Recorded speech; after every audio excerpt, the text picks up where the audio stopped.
আচ্ছা, আমি কোথা থেকে শুরু করব আমি আসলে বুঝতে পারতেছি না। আপনাদের মাথায় কি সামান্য ঘিলু নাই? সামান্যতম আপনারা চিন্তা করে দেখেন না? একটা জিনিস যখন আপনারা শোনেন বা একটা জিনিস যখন দেখেন, আপনাদের বিবেক কাজ করে না যে আপনারা একটা মেয়েকে কি বলবেন, কোন ভাষা ইউজ করবেন, এবং এর পরিবর্তে কার্মা হিসেবে আপনাদের জন্য কি আসবে? আপনারা একটু ভাবেন না? একটা অডিও কল যেটাতে স্পষ্টভাবে অপর পাশের লোকটা বলছে যে ও তো আমার ফোন ধরবে না, ও তো আমার ফোন ধরবে না, এবং সে আমাকে কল করে নাই, অন্য একজনের ফোনে ফোন করেছে।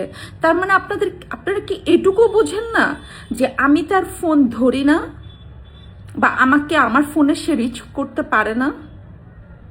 আমি যে তার সাথে কথা বলি না এবং আমাকে যে সে রিচ করতে পারে না, এই জন্যই তো সে অন্য একজনকে ফোন করে আমার সাথে কথা বলেছে, বিকজ সে আমাকে রিচ করতে পারে না। আমি লিটারেলি তাকে কলে ব্লক করে রেখেছিলাম। সেই স্পষ্টভাবে বলতেছে যে ও তো আমার ফোন ধরবে না। সেই স্পষ্টভাবে বলছে যে আমি র্যাব পাঠাবো, এনএসআই পাঠাবো, ডিজিএফআই পাঠাবো। কেন পাঠাবে? আমার সাথে যদি তার কুলুকুলু সম্পর্ক থাকতো, তাহলে আমাকে বলতো এই মাহি, বা আমাকে ফোনও করতো না, আমাকে টেক্সট করতো, আমি তো দৌড় দিতাম। সে আমাকে লিটারেলি মানে বলতেছে যে পুলিশ পাঠাবে, র্যাব পাঠাবে। তার মানে আমি কি পরিমাণে তাকে ইগনোর করছি যে আমাকে এগুলো পাঠায় তাকে নিতে হবে। আপনারা এটা বুঝেন না? আমি ওই সময়ে আমি যাদেরকে চিনি, যারা পাওয়ারফুল ছিলেন, যারা মানে আমাকে হেল্প করতে পারতেন, আমি প্রত্যেকটা মানুষকে বলেছি যে উনি আমাকে ডিস্টার্ব করছেন, উনি আমাকে ফোন করে এগুলো বলছেন, ওইটা বলছেন, এভাবে থ্রেট দিচ্ছেন। আমার কলিগরা আমাকে ফোন করে বলেছে যে শোনো, রাত 11টার পরে যদি আমরা ফোন দিই, কারণ আমার এমন অনেক কলিগকে দিয়ে, মানে আমাকে যখন সে রিচ করতে পারতেছে না, তখন আমার অনেক কলিগ রাত 11টা 12টার দিকে আমাকে ফোন করতো, যারা আমাকে নর্মালি এরকম সময় ফোন করে না। তো তারা যখন আমাকে ফোন করতো, দেখতাম উনি কথা বলছে, তখন আমি রাগ করতাম যে কেন ফোন ধরে দিলাম। ওখান থেকে বের হয়ে ওরা আমাকে বলতো যে শোনো, রাত 11টার পরে ফোন দিলে তুমি ধরবা না আমাদের ফোন, তুমি বুঝবা যে উনি আমাদের সামনে আছেন। তো আমি এমন কারো কাছে নাই, আমি যাই নাই, আমি সাহায্য চাই নাই। আমি বলেছি যে উনি আমাকে ডিস্টার্ব করতেছেন, উনি আমাকে থ্রেট দিচ্ছেন। কিন্তু সবার একটাই কথা ছিল যে উনি তো আসলে মন্ত্রী, উনার কি করব, বা কোন পুলিশের কাছে আসলে মানে আমি রিচ করতে পারি নাই কাউকে। সে সময় মাননীয় প্রধানমন্ত্রী শেখ হাসিনাকে আমি রিচ করতে পারি নাই। তার তার যদি সম্ভব হতো আমি তাকে রিচ করতে পারতাম, আমি তাকে ফোন করে বা আমি তাকে টেক্সট করে জানাতে পারতাম যে এটা, অবশ্যই তিনি তখন ব্যবস্থা নিতেন, আমি বিশ্বাস করি। কিন্তু যেহেতু তখন আমি পারি নাই, সো এটা আমাকে খুব পোলাইটলি আমাকে হ্যান্ডেল করতে হয়েছে। আমি ফোনে তাকে গালিগালাজ করতে পারি নাই। তখন আমার পাশে রকিব ছিল না, রকিব থাকলে অ্যাটলিস্ট রকিব হয়তো বা গালিগালাজ করতে পারতো। তখন এমন কেউ ছিল না যে উনাকে, যে তার বউকে ডিস্টার্ব করতেছে এজন্য একটা মন্ত্রীকে গালিগালাজ করবে বা তার বিরুদ্ধে কোনো অ্যাকশন নেবে। বা সো আমি নিরুপায় ছিলাম, আমি আমার মতন করে হ্যান্ডেল করেছি। আমি যেভাবে সেফ হওয়া দরকার আমি সেভাবে সেফ হয়েছি। আপনারা বলতে পারেন যে ওই পাশ থেকে গালিগালাজ করছে, তুমি তো হেসে হেসে কথা বলেছ। তো আমি কিভাবে কথা বলবো? আমি কি উনাকে গালিগালাজ করব, পরে আমার কোনো ক্ষতি হয়ে গেলে তখন আপনি মানে দায়িত্ব নিতেন না?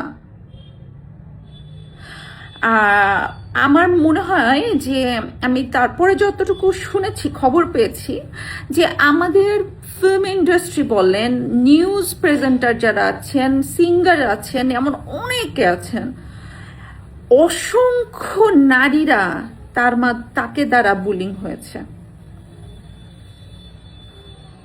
সো এটা আপনারা বুঝবেন না। আমার মনে হয় আপনারা মানুষ না, আপনারা অমানুষ। যদি অমানুষ না হতেন, একটা বাচ্চাকে নিয়ে কথা বলতেন না, একটা নারীকে এইভাবে অসম্মান আপনারা করতে পারতেন না। রাজনীতি এটা ডিফারেন্ট বিষয়, রাজনৈতিক বিষয়ে কথা বলাটা এটা কিন্তু পুরাটাই ডিফারেন্ট বিষয়। আপনি একটা মেয়ের চরিত্র নিয়ে কথা বলতেছেন যেটা আপনি জানেন না। আপনারা যে একটা ছোট বাচ্চা, একটা মাসুম বাচ্চা, একটা ফেরেশতাকে নিয়ে ট্রল করতেছেন, আমাকে বুলিং করতেছেন, আপনাদের মনে হয় না? আপনাদের ভয় করে না? আপনারা মুসলমান না? আপনাদের আল্লাহ নাই? আপনাদের ভবিষ্যতে বাচ্চা কাচ্চা হবে না? অথবা আপনার বোনের বাচ্চা কাচ্চা হবে না? আপনার ভাইয়ের বাচ্চা কাচ্চা হবে না? আপনার নিজের বাচ্চা কাচ্চা হবে না? আপনার মনে হয় না যে আপনার এই কথাটাতে আল্লাহ অসন্তুষ্ট হয়ে আপনার বাচ্চাকে অটিস্টিক বানাইতে পারে, অথবা আপনাদেরকে কোনোদিন বাচ্চা নাও দিতে পারে, অথবা আপনার বাচ্চাকে অসুস্থ বানাতে পারে? এটা তো কার্মা, এটা কিন্তু প্রকৃতি কিন্তু শাস্তি দেয়। ধরেন আমি অনেক বড় অন্যায় করেছি, আমার বাচ্চা তো কোনো অন্যায় করে নাই। আমার বাচ্চা অন্যায় করেছে? আমার বাচ্চা দেখতে যেমন হোক, আমার বাচ্চা আমার কাছে রাজপুত্র। আমার বাচ্চাকে আপনারা যেভাবে বুলিং করতেছেন, আমার বাচ্চাকে নিয়ে কথা বলতেছেন, আল্লাহ সইবে না। এটা কিন্তু একটা নায়িকা না, একটা মা আপনাদেরকে অভিশাপ দিচ্ছি। অভিশাপ দিতে হয় না, কিন্তু অভিশাপ না মন থেকে চলে আসে। যে সমস্ত মানুষ আপনারা আমার বাচ্চাকে নিয়ে কথা বলছেন, তাদের সবার বাচ্চাদেরকে আল্লাহ যাতে সুস্থ হিসেবে দুনিয়াতে পাঠায়। তা নাহলে আপনাদের যে মানসিকতা,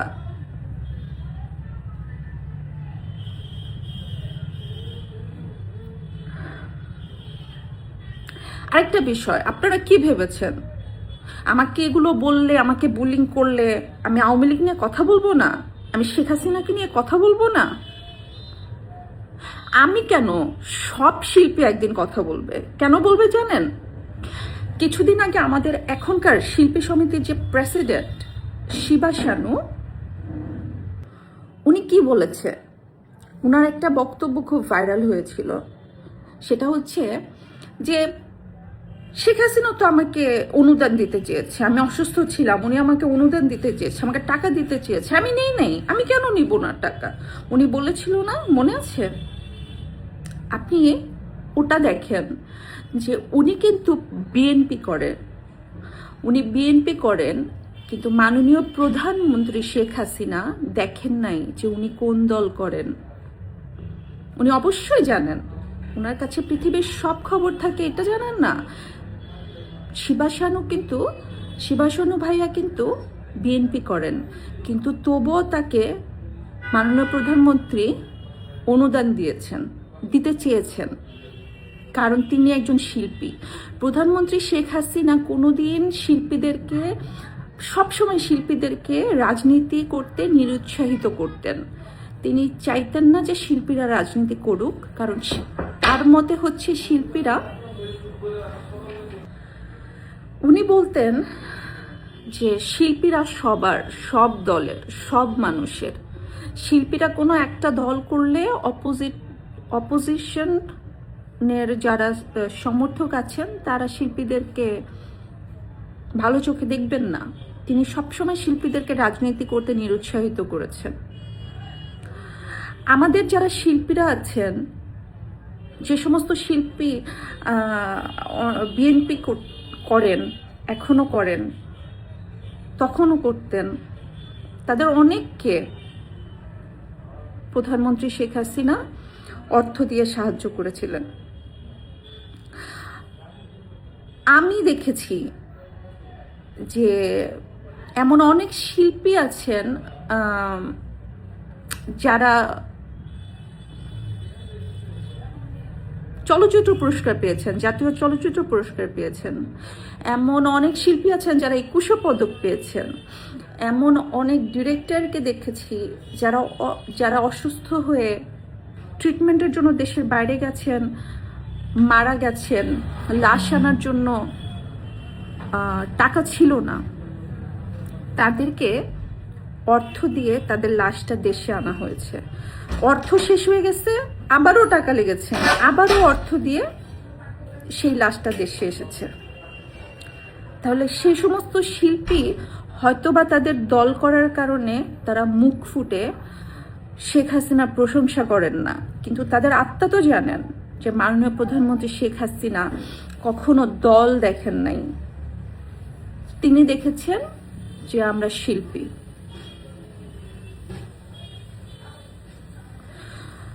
তো আপনাদের সমস্ত, আমি বলবো যে সমস্ত শিল্পীদেরকে আমি অনুরোধ করব।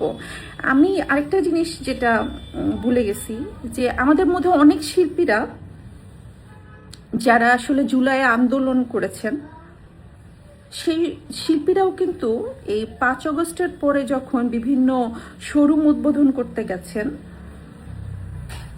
তাদেরকে 10 জায়গায় ফোন দিতে হয়েছে সিকিউরিটির জন্য। তারপরেও তাদের কিন্তু হেনস্থার শিকার হতে হয়েছে।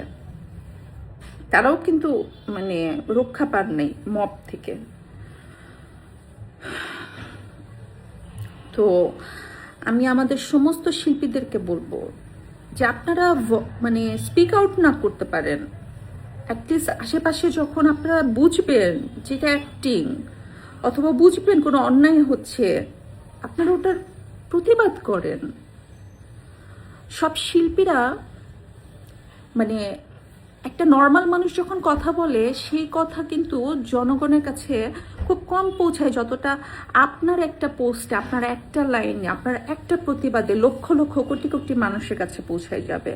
তো আমি সমস্ত শিল্পীদেরকে আমি অনুরোধ করব যে আপনি আপনার দেশকে যদি ভালোবেসে থাকেন, তাহলে দেশের মানুষের স্বার্থে আপনার একটা স্ট্যাটাস দেন, একটা মানে প্রতীকীভাবে হোক প্রতিবাদ করেন। এটা আমি আমার শিল্পীদের জন্য রিকোয়েস্ট রাখবো।